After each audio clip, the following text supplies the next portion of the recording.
하나님의 은혜 가운데 승리하시기를 주의 이름으로 축복합니다. 하나님이 교회를 시작한 지 이제 올해 딱 9년이 되는데요. 이 교회가 개척 날짜하고 설립 날짜랑 다른데 개척은 5월 달에 했고요. 설립은 이제 11월 27일 날 설립이 됐어요. 설립은 노예가 주장하는 어떤 그 틀이 있거든요. 세리교인 15명이 돼야 되는데 하나님이 은혜 가운데 저희를 시작하게 하셨고 올해 이제 9주년이 되었습니다. 우리 같이 한번 따라서 한번 해보겠습니다. 하나님의 영광이 성전에 가득하더라. 무엇이 가득해요? 네, 하나님의 교회는 하나님의 영광이 가득해야 되고요. 하나님의 그 은혜가 가득해야 되고 하나님 기뻐하는 일들이 가득해야 되는데 이스라엘 백성들에게는 교육 방식이 한 가지가 있는데 이스라엘 백성들의 교육 방식은 반복하는 거거든요. 역사에 있었던 일들을 그 다음 후손들에게 또 그때가 되면 그 후손들에게 반복하여 교육을 해요.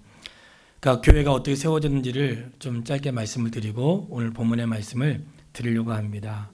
저희 교회가 세워진 날짜는 주보 맨 앞에 오른쪽 왼편에 나와 있는데요.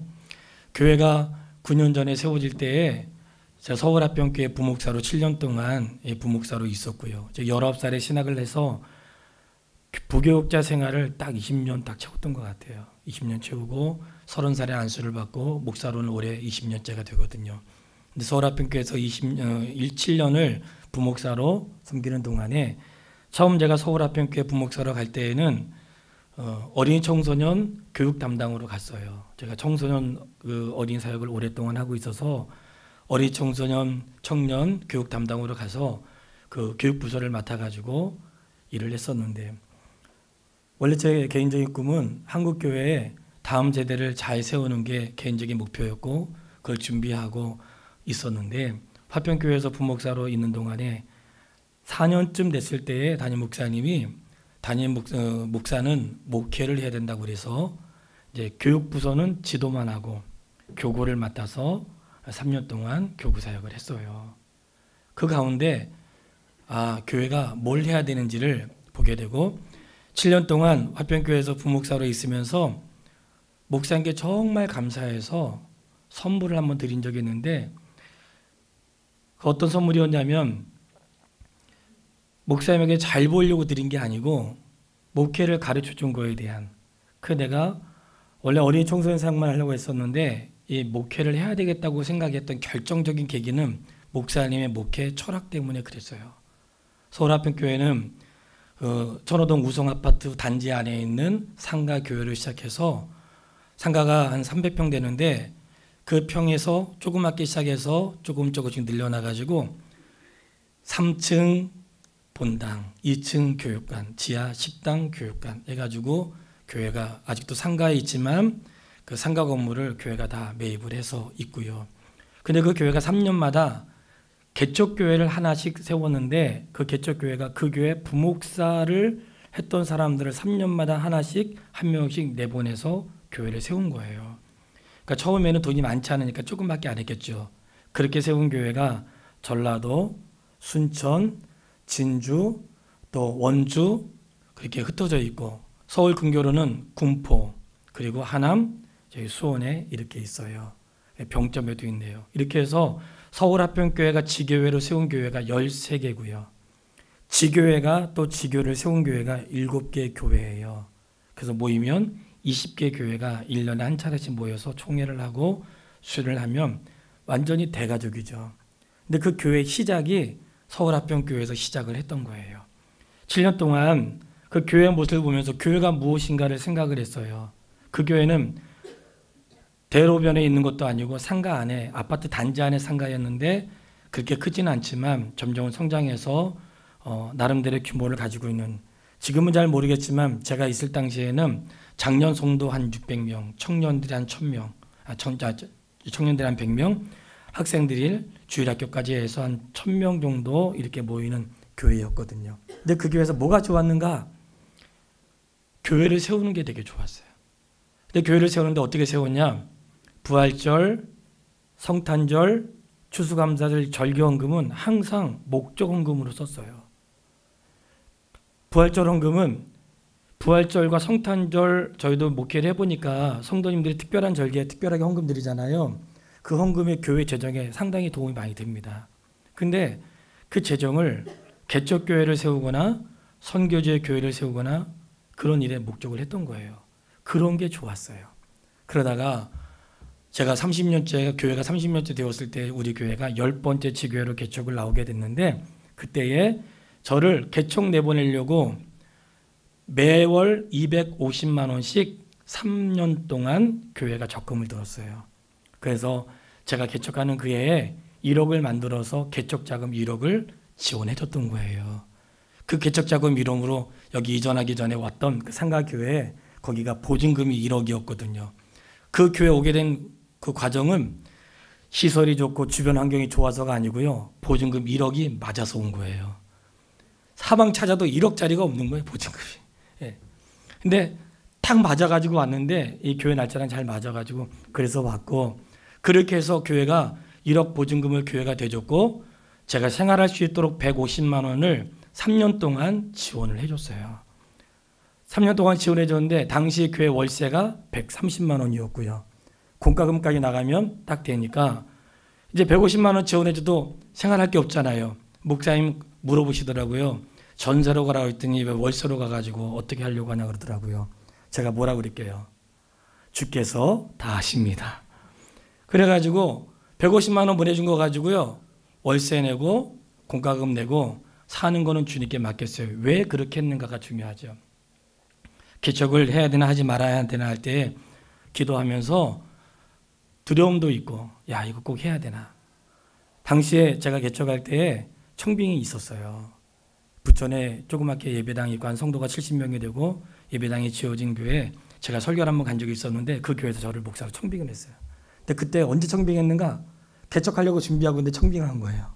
청빙 요청이 들어왔어요. 가면 되는데 교회가 지금 저를 개척시키려고 준비하는데 글로 가고 싶더라고요. 개척하기 싫어가지고. 근데 그때 기도할 때 하나님이 선명하게 성경을 통해서 말씀을 해주셨어요. 두 가지 말씀하셨는데, 첫 번째 말씀은 창세기 30장 30절에 있는 말씀이고요. 그 말씀이 뭐냐면, 야곱이 삼촌 라반의 집에 있을 때에 삼촌의 집에서 나오게 되거든요. 그때 삼촌 라반의 집에 있을 때 삼촌에게 한 말이 있어요. 나는 언제 내 집을 세우리까? 그 말씀을 읽으면서 하나님이 야 너는 언제 나의 일을 할래? 그렇게 읽어줬어요. 31절은 더 기가 막혀요. 삼촌 나에게 뭐 해주지 않아도 괜찮습니다. 나한테 뭐 해주지 말라는 거예요. 예. 그리고 양을 키우는데 점이 있고 흠이 있는 것은 내 것이 되고 좋은 거는 삼촌께 하십시오. 그렇게 야곱의 인생이 시작이 됐고 교회가 시작이 됐어요. 그러니까 제가 화평교회에서 나올 때는 1억이 감사해서 목사님께 선물한 게 아니고, 이런 일이 있기 전에 목회의 철학과 그리고 목회를 가르쳐 준 게 너무 고마운 마음이 있었어요. 그래서 어떻게 하면 목사님께 좀 감사를 표현할까 할 때 워커힐에 W 호텔이 세워졌거든요. 거기에 직원이 우리 교회 청년이 직원으로 있었는데, 그때 제일 좋은 방은 아니지만 제일 좋은 방은 아니죠. 그래도 좀 좋은 방, 당시에 하나 룸을 쓰는데 45만 원, 1박에 45만 원 방을 저는 어떻게 생긴지도 몰라요. 가보진 않아가지고요. 해서 예약해서 1박 2일로 쉼을 드리고 왔는데, 사모님 말씀이 생전에 그런 데서 자본 적이 없다 그러시더라고요. 예. 너무 좋아가지고 자식들을 다 불렀대요. 궁금해요. 어떤 짓에서도 안 가봐가지고. 근데 너무 감사했어요. 왜 감사했냐? 1억을 지원해서가 아니고 목회를 가르쳐 준 거에 대한 고마움이 있었어요. 그 목회는 무엇이었는가? 교회가 교회를 세우는 거였어요. 그게 제가 배웠던 거예요. 그리고 이제 우리 교회가 시작이 된 거예요. 첫 번째 예배를 드리는데 집사람이 반주했거든요. 몇 곡만 배워가지고 해가지고 엄청 스트레스 받았어요. 뭘 불러도 부르고 싶은 걸 할 수가 없는 거야. 목사가 부르고 싶은 걸 하면 안 되고, 집사람이 오늘은 이거 하세요. 그거 해야 되는 거야. 그것만 한 거예요. 그리고는 집사람 반주했죠. 우리 그냥 달랑 우리 식구들 여기 딱 4사람 앉아 있었다고요. 그게 첫 번째 예배를 드린 거예요. 그 예배를 드리는데 막 마음이 기쁘고 충만한 게 아니고 어떤 마음이 들었냐면, 나 같아도 우리 교회 다니기 쉽지 않겠다. 누가 여기 와서 등록을 하겠냐고. 딱 들어왔는데 가족만 딱 있는데 누가 등록하겠냐고요. 나 같아도 쉽지 않겠다, 그런 생각이 됐거든요. 그런데 신비하게도 우리끼리 그날 이후로 우리끼리 예배드린 적은 한 번도 없었어요. 그 당시에 매 주일마다 아무튼 누가 왔다 가도 항상 왔다 가도 우리끼리 예배드린 적은 한 번도 없었어요. 그러면서 첫 번째 등록자, 두 번째 등록자 신기하더라고요. 그렇게 한 분 한 분씩 오다가 우리 장로님 가정, 또 집사님 가정, 권사님 가정, 우리 찬양대 이분들이 세월 속에서 한 가정 한 가지 자리 잡는데 너무 신기한 거예요. 너무 신기해. 왜요? 이 조그마한 상가교회, 그것도 밖에서 잘 보이지도 않고 계단 올라와가지고 도대체 여길 누가 이렇게 찾아오는지 모르겠더라고요. 어느 날 왜 그런 일이 있을까? 어느 날 성경을 봤더니 아버지께서 보내지 않으면 올 자가 없고, 그러니까 하나님 다 보내신 거예요. 하나님 다 보내신 거예요. 그래서 교회가 세워지게 하시고 교회가 설립을 한 날짜가 11월 27일 날이에요. 그렇게 해서 성도님들이 수고하고 애써서 이제 교회가 성장해 가면서 3년이 되었을 때 첫 번째 직분자를 세웠고, 이제 내년이 10주년인데 내년에 교회 직분자를 세우려고 그래요. 그래서 성경 공부하는 거예요. 직분자에 해당되는 분들, 그리고 직분을 해 맡겨야 되는 분들에게 성경 공부를 시작하는 거예요. 왜냐? 말씀 없이는 할 수 없기 때문에 그래요. 그러니까 성경 공부에 참여하시고 이거 공부를 패스하지 않으면 직분을 할 수가 없는 거예요. 왜냐하면 직분자는 감당해야 될 몫이 크기 때문에 말씀 없이는 교회를 감당할 수 없거든요. 그러던 어느 날 여기 중북교회가 있고 우리 잘 아시잖아요. 우리 성도들과 같이 연합하여 예배할 수 있는 기회를 주었고, 그런 가운데 성도님들이 얼마나 마음에 갈등과 고민이 있었겠어요. 교회가 위기에 처했을 때 사실 저도 그때 와서 예배당이 너무나 마음에 들었지만 힘든 것은 교회가 절대로 다른 건물로 사용되면 안 된다, 그런 마음이 있었어요. 그래서 기도했고 하나님이 우리 모두에게 은혜를 주어서 이곳에서 예배할 수 있는 은혜를 허락하신 줄 믿으세요? 예, 그런 지난날의 역사가 있어요. 그러다 보니까 뭘 배웠겠어요? 교회를 세워야 된다. 근데 우리나라의 교회 세우기가 너무 어려운 거예요. 그래서 저희가 그 중국에 교회를 하나 세웠었어요. 그거는 그런 건물로 지어진 교회가 아니라 가정교회를 할 수 있도록 교회를 세우고, 한동안 중국의 선교사님과 연결돼서 계속해서 중국을 지원하면서 했던 것은 날짜를 정한 건 아니지만 하나님이 보내실 때까지, 형편에 맞을 때까지 아무튼 계속해서 했던 거예요. 그리고 교회가 절기에 드려진 절기 헌금을 우리 성도님들 아시지만 선교회에 사용하거나 개척교회를 돕거나 이렇게 하려고 노력을 많이 했던 거죠. 왜 그렇게 했을까요? 그게 제가 배웠던 거예요. 교회는 그래야 된다고 생각한 거예요. 어려워도 교회가 할 일은 교회를 세우는 것이고 종도를 돕는 것이고, 이번에도 한 주간 동안 개척교회 목사님들과 가는데 해외 처음 나가는 분도 있고 선교제를 처음 가는 분이 계세요. 근데 이번 일을 추진하면서 총회장님이 저한테 너무 고맙다는 거예요. 왜냐? 개척교회 목사님들이 필리핀에 개척교회를 세운다는 것은 너무 놀라운 일이라는 거예요. 예, 너무 놀라운 일. 그렇기 때문에 그 일에 마음들을 모아가는데 너무 기쁜 거예요. 성도 여러분, 교회는 사이즈가 커야 되는 게 아니고요, 성도의 믿음이 커야 됩니다. 믿으세요? 건물이 크기보다는 성도의 믿음이 커야 돼. 아무리 건물이 커도 그 속에 있는 성도의 믿음이 없으면 작은 교회예요. 건물은 작고 초라해 보여도 그 속에 있는 성도가 하나님을 향한 견고함과 믿음이 있으면 큰 교회입니다. 이 시대에 우리가 어떤 교회가 되어야 하는가? 저는 하나님께서 이 교회를 우리 모두에게 선물로 주었다고 믿습니다. 아직도 많은 빚이 있고 감당해야 될 거 있지만 걱정하지 마세요. 주님이 허락하셨고 주님이 모이게 하셨고 주님이 이루어갈 것이고. 그리고 이 교회 누구 교회예요? 예? 누구 교회예요? 잘 모르시는구나. 제가 잘 알려드릴게요. 이 교회 누구 교회냐? 첫 번째는 주님의 교회예요. 할렐루야. 누구 교회예요? 주님의 교회. 주님의 교회예요. 이 교회의 머리가 누구냐? 담임 목사가 아닙니다. 이 교회의 머리는 주님이세요. 혹시 제가 나중에 딴소리하면 그때 데모하세요. 네. 이 교회의 주인은 주님이세요. 그 다음 누가 주인인가? 성도가 주인이에요. 할렐루야. 내가 주인이에요. 제가 물어볼게요. 이 교회가 내가 주인인 거 맞는 사람 아멘. 정말이에요? 아멘 안 하는 사람 있는 것 같은데? 이 교회 주인 누구예요? 나예요. 주인 의식을 가지고 교회를 섬기세요. 누가 하는 거 아니에요. 내가 주인이야. 부족한 것 있으면 내가 해야 되고요. 고장난 것 있으면 내가 고쳐야 되고요. 주인은 그런 거예요. 수고에 짐이 있으면 내가 지는 거예요. 이게 주인이에요. 그게 주인인 거예요. 나는 우리 성도님들이 그런 의식을 가지고 살길 바라고, 교회의 주인은 주님이시고 누가 주인인가? 내가 주인인 거예요. 모든 예배에 내가 주인이기 때문에 주인으로 참여하고 봉사할 일에 주인으로 참여하고 그렇게 하는 거예요.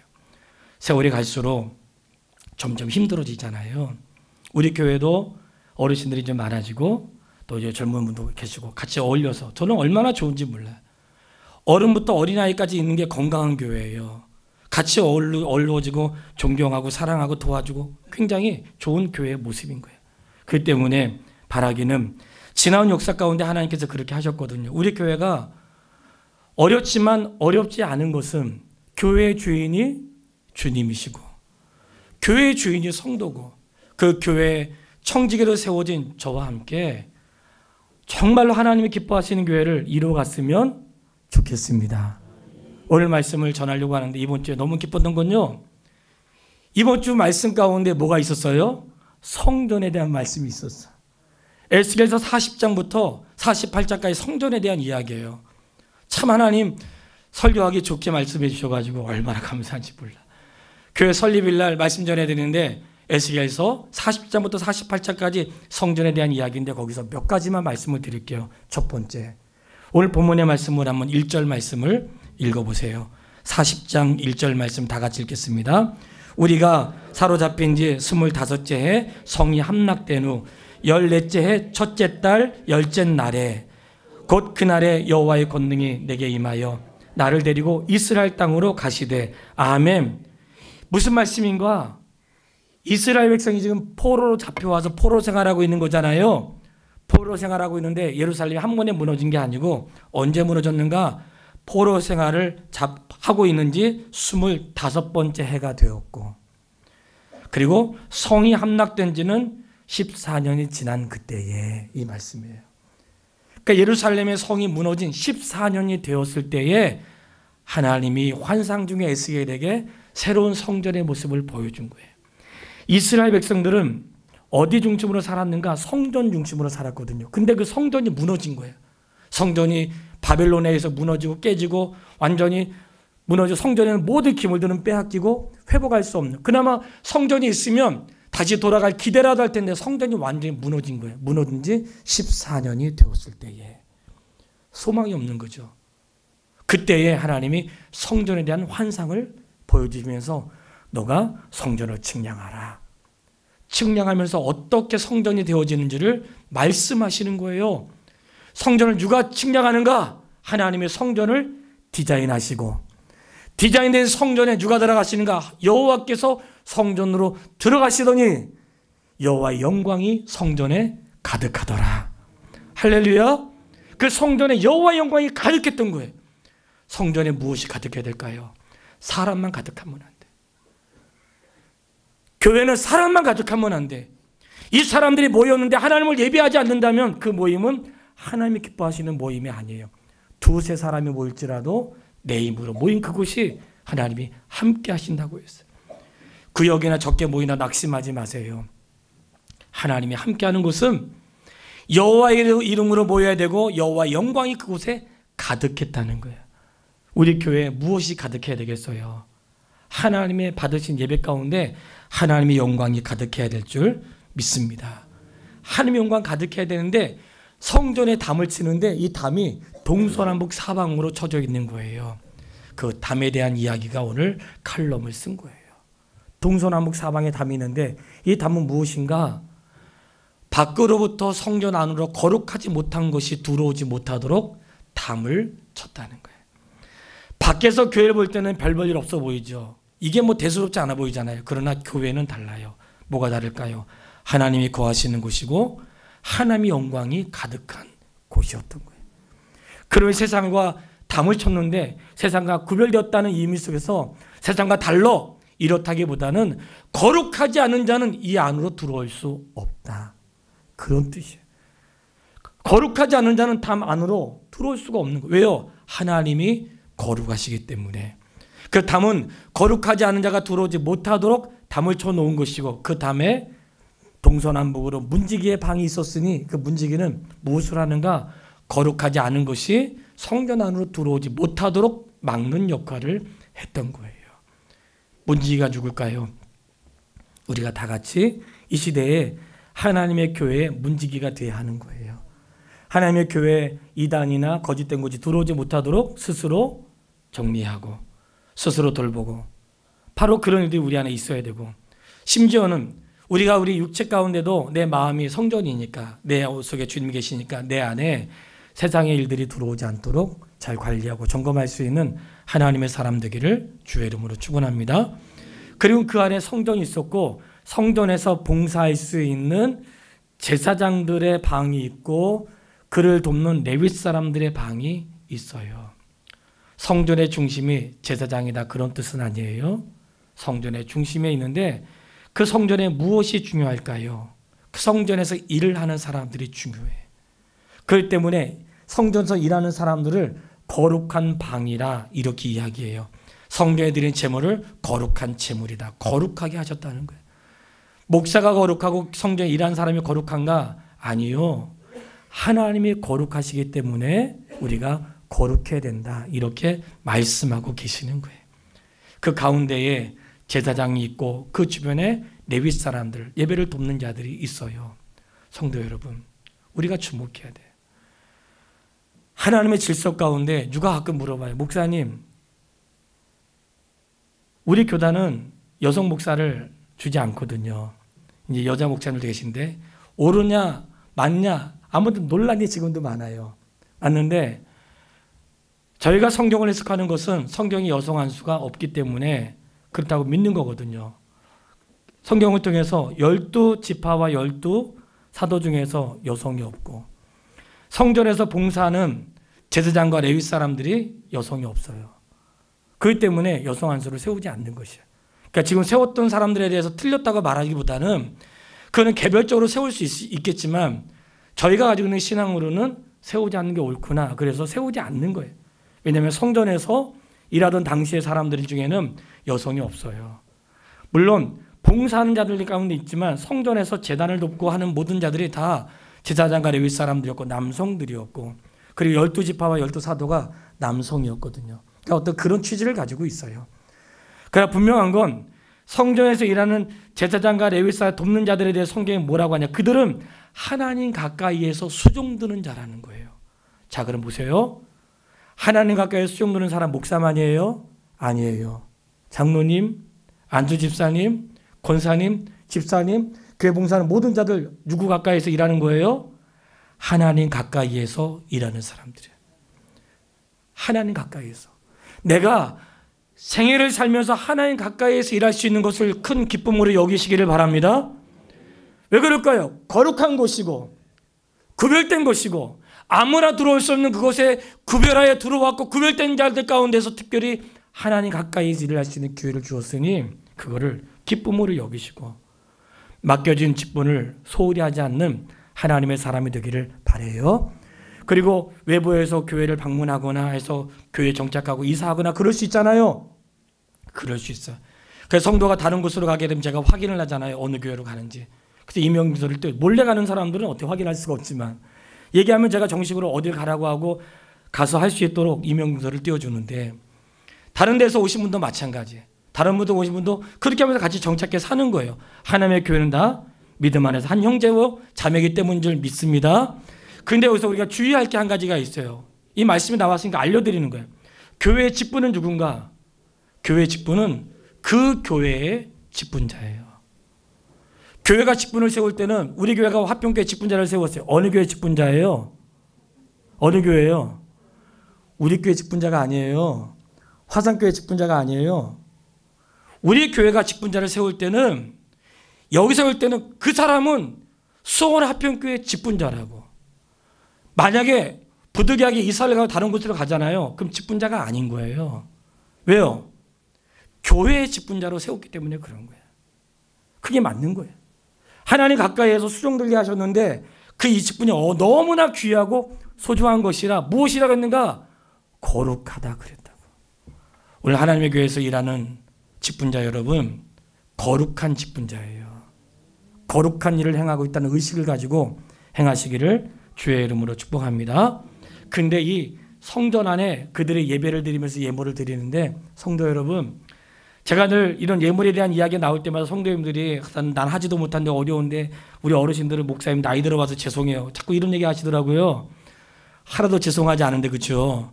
왜냐하면 젊은 날 다 젊은 형편대로 일한 거잖아요. 이렇게 만났으니 얼마나 감사해요. 하나님의 기준이 있어요. 하나님의 기준은 자기 형편에 따라서 자기의 힘대로, 이게 하나님께 드리는 기준인 거예요. 기준은 누가 하는 거 봐서 이게 아니에요. 저 사람이 하는 것만큼, 그거 아니에요. 내가 뭔가 하나님께 헌신할 수 있죠. 헌신의 기준은 무엇이냐?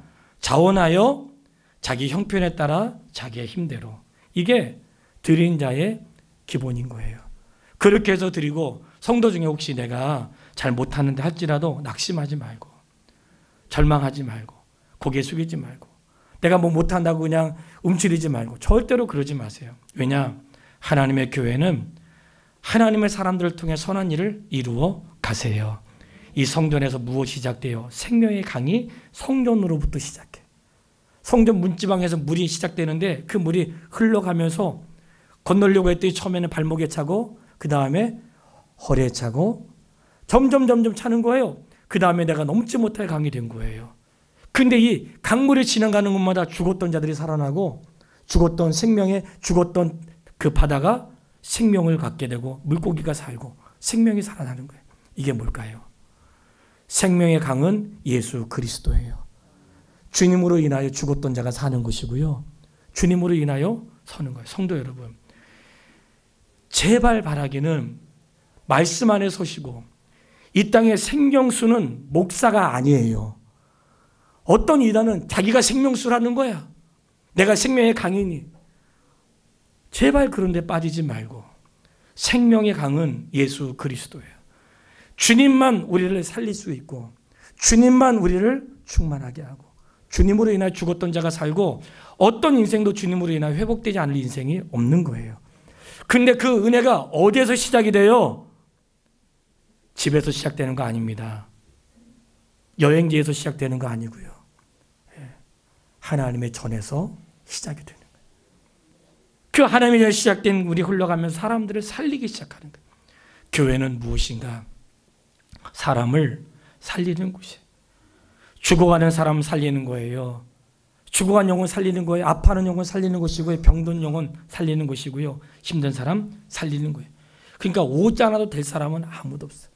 아무리 힘들거려도 주의 전에 나오면 생명의 강물로 인하여 소생하고 생명이 일어나게 될 줄 믿습니다.